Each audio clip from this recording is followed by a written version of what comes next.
आदाब, नमस्कार। मैं हूँ इदरीस शेख और आप देख रहे हैं हमारा ऑनलाइन यूट्यूब चैनल।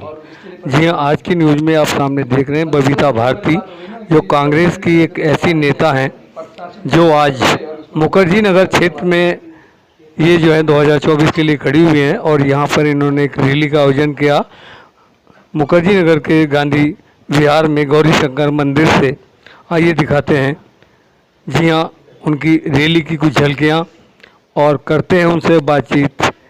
देखिए एक रिपोर्ट हमारे संवाददाता द्वारा। मैम, आज एक रैली निकाली चाहिए, जुमले नहीं जवाब चाहिए, तो क्या उद्देश्य है इसका? इसका उद्देश्य है ये कि जो देश में जो संविधान की ताकत है उसको ख़त्म किया जा रहा है और हर बार एक नया मैनिफेस्टो बनाकर जुमलेबाजी करके जनता को बहका के 10 करोड़ रोज़गार, हर साल 2 करोड़ रोज़गार देंगे, हर साल ये करेंगे, हर साल वो करेंगे और कुछ नहीं किया जा रहा है। जनता को हर साल 2 करोड़ जनता को एक तरीके से कर्ज के बोझ तले लादा जा रहा है और जनता को गरीब बनाकर सिर्फ 5 किलो अनाज पर निर्भर करवाया जा रहा है। इसलिए कांग्रेस पार्टी ने एक मुहिम स्टार्ट करी थी कि देश बचाओ संविधान बचाओ, और उसी को लेकर हम लोग आज उत्तर पूर्वी जो लोकसभा है उसमें कार और बाइक रैली निकाल रहे थे, क्योंकि मैं यहाँ से लोकसभा की तैयारी कर रही हूँ और मेरी जो परमिशन है मैंने 10 दिन पहले पुलिस हेडक्वार्टर में दी थी और इसमें 4 डिस्ट्रिक्ट पड़ते हैं, जिसमें 3 डिस्ट्रिक्ट जो नॉर्थ ईस्ट डिस्ट्रिक्ट है उसमें कल मतलब एक दिन जस्ट पहले जो ट्रैफिक पुलिस है उसके द्वारा जो है परमिशन को रद्द किया गया। और जब मैंने उनसे कारण पूछा तो उन्होंने कहा कि कंस्ट्रक्शन एक्टिविटी चल रही है। जब मैंने अपनी गाड़ी उस एरिया में भेजी तो वहाँ पता चला कि बजरंग दल की जो रैली है वो वहाँ पर हुई है और हमारे पास वीडियोज़ भी हैं जो मैं आपके साथ शेयर करूँगी। तो बजरंग दल की जब रैली वहाँ हो सकती है तो हमारी रैली क्यों नहीं हो सकती? क्योंकि कंस्ट्रक्शन एक्टिविटी जो चल रही है वो फ्लाईओवर बन रहा है, वो ऊपर से चल रही है, नीचे नॉर्मल ट्रैफिक जो है वो मतलब सामान्य रूप से जैसे चलता है वैसे ही चल रहा है, तो हमारी रैली क्यों नहीं हो सकती? उसके बाद यहाँ नॉर्थ वेस्ट और नॉर्थ डिस्ट्रिक्ट है, इसकी मेरे पास कोई इन्फॉर्मेशन नहीं आई थी। जब मैंने एसीपी ट्रैफिक से बात करी, क्योंकि पुलिस हेडक्वार्टर से यही आया था कि फाइनल डिसीजन जो है डीसीपी ट्रैफिक के ऊपर होगा, तो मैंने जब एसीपी ट्रैफिक से बात करी उन्होंने अपने टीआई के नंबर दिए, वो एग्री भी हो गए कि आपकी रैली होगी। और सुबह रात को 10 बजे इनका नॉर्थ वेस्ट डीसीपी का आता है जो नॉर्मल पुलिस है जिसके पास लैंड ऑर्डर है कि बत्रा पुलिस चौकी पर आपकी रैली नहीं हो सकती, जबकि ट्रैफिक वालों का हमारे पास अभी भी कॉल आ रहा है कि भैया आपकी रैली कब आएगी। तो बात यह है कि मतलब कोऑर्डिनेशन नहीं है एजेंसियों में, एक हाँ करता है दूसरा मना कर देता है। अब डीसीपी जो नॉर्थ है उसका कोई हमारे पास जवाब नहीं आया है और उनके जो एसीपी ट्रैफिक है उनसे बात हो गई थी, लेकिन रैली को इधर से भी नहीं निकलने दे रहे क्योंकि बुराड़ी से वाले जो टीआई है उनका फ़ोन आ गया कि यहाँ कंस्ट्रक्शन एक्टिविटी चल रही है। तो बात ये ऐसे तो देश में हर जगह कंस्ट्रक्शन एक्टिविटी चल रही होंगी। जनता अगर अपनी बात रखना चाहती है, जनता के प्रतिनिधि अपनी बात रखना चाहते हैं तो वो कैसे रखेंगे? रैलियों के माध्यम से जनता के पास जाएंगे ना। लेकिन लॉ एंड ऑर्डर का बहाना बना के सेंसिटिविटी मुखर्जी नगर एरिया को की सेंसिटिविटी को देखते हुए नॉर्थ वेस्ट डिस्ट्रिक्ट में जो आपकी रैली है उसको रद्द किया जाता है। क्या सेंसिटिविटी है नॉर्थ वेस्ट में? पूरा एरिया आप देख सकते हो, यहाँ कुछ है। अभी भी दिल्ली यूनिवर्सिटी के इलेक्शन हुए हैं, रात दिन गाड़ियाँ घूमती थी बच्चों की, एबीवीपी वालों ने खूब एनएसयू की गाड़ियाँ भी तोड़ी हैं।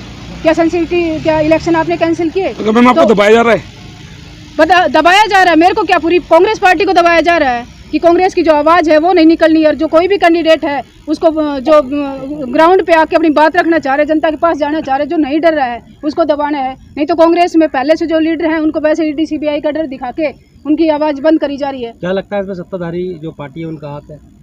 100% साथ है। प्रशासन किसके हाथ में है? प्रशासन सत्ताधारी पार्टियों के लिए तो काम करता है, जैसे ऊपर से ऑर्डर आता है वही करते हैं। और एजेंसियाँ जो है मतलब मैडम, क्या कांग्रेस का जनादेश बढ़ता जा रहा है? इससे विपक्ष आपका बौखलाया हुआ है? डेफिनेटली कांग्रेस का जनाधार ही नहीं, कांग्रेस की लहर उठने वाली है। 2024 में बीजेपी यहाँ से साफ होने वाली है, क्योंकि जनता जो है वो समझ चुकी है, चाहे लोग बोले ना डर के मारे, क्योंकि तानाशाही इस हद तक चली गई है कि लोग अपने घर में बच्चे भी तो उनको पालने हैं, इसलिए लोग डर रहे हैं। रणनीति और बनाई जा रही है? आगे की रणनीति ये होगी कि हम बूथ वाइज जाएंगे, लोगों को समझाएंगे, नुक्कड़ सभाएं करेंगे, लोगों तक जाएंगे, उसको तो आप रोक नहीं सकते। अब सेक्शन 144 दिल्ली में 24 घंटे लगा रहता है। बताओ, सुप्रीम कोर्ट ने बोला है कि पिछले इतने सालों में सेक्शन 144 इतनी बार दिल्ली में लगा है, उसका कोई कारण बनता है? तो 5 से ज़्यादा लोगों को तो ये मना कर सकते, लेकिन 5 से कम तो नहीं कर सकते।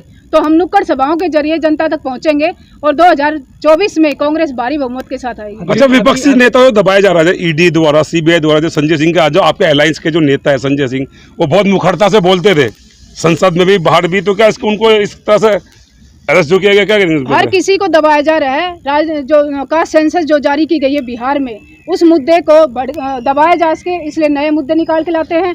पत्रकारों को, अभिषार शर्मा और इन 5 पत्रकारों को गिरफ्तार किया गया, ईडी उनके घर जो है पुलिस को भेजा गया।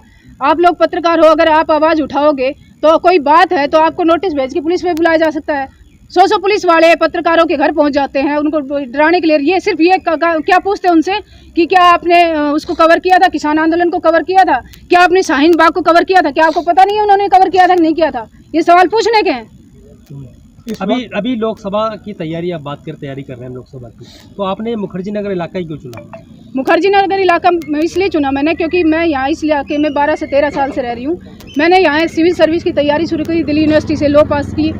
तो ये जो एरिया है और इस एरिया से जो कैसे डेमोक्रेसी के 4 पिलर है, जिसमें से एक पिलर जो है वो यहाँ से तैयार होता है ब्यूरोक्रेसी का। जितने भी जो लोग हैं IAS IPS बनते हैं, SSC में जाते हैं या कांस्टेबल बन के जाते हैं, वो यहीं से जाते हैं। तो मेरी जो आइडेंटिटी है, मेरी जो पहचान है वो ये है। उसके लिए हमने एक मॉडल कोड बनाई थी, ऑफ एग्ज़ाम बनाई थी, जिसमें ये था कि हर एग्ज़ाम की अपनी अपनी कमियाँ हैं। सबसे पहले तो जब आपके इलेक्शन जो है वो 5 साल में फिक्स डेट पर, फिक्स टाइम पर होते हैं, तो बच्चों के जो पेपर हैं वो फिक्स डेट पर क्यों नहीं होते?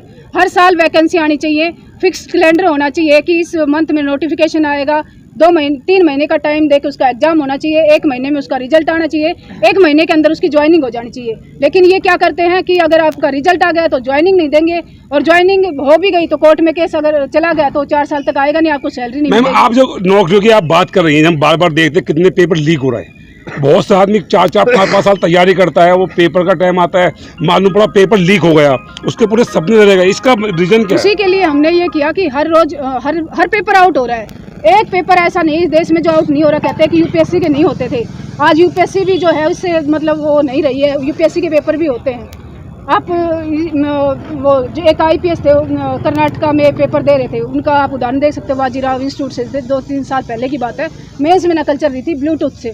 तो हर पेपर आउट हो रहा है, और हर पेपर आउट होने के बाद जो बड़ी जो मछलियां हैं उनको कोई नहीं पकड़ता है, छोटे मोटे जो स्टूडेंट हैं उनको पकड़ के और लिपापोती कर दी जाती है। बात यह है कि इसके लिए फास्ट ट्रैक कोर्ट बनने चाहिए। जब भी बच्चों की लिए एक रोजगार कमीशन बनना चाहिए जो अपनी कंप्लेंट जो है वो वहाँ पर कर सके। हर साल जो हर 10 साल में पॉपुलेशन के हिसाब से रोजगार बढ़ने चाहिए, क्योंकि 2.4% रोजगार है हमारे यहाँ पर सिर्फ जो गवर्नमेंट सेक्टर का है, जबकि गुड गवर्नेंस देने के लिए आपके पास वेस्टर्न कंट्रीज की तरह 10 से 12% गवर्नमेंट सेक्टर का रोजगार होना चाहिए, तभी आप गुड गवर्नेंस दे पाओगे। जब भी क्या होगा, जनता आपको चुनकर भेजती है।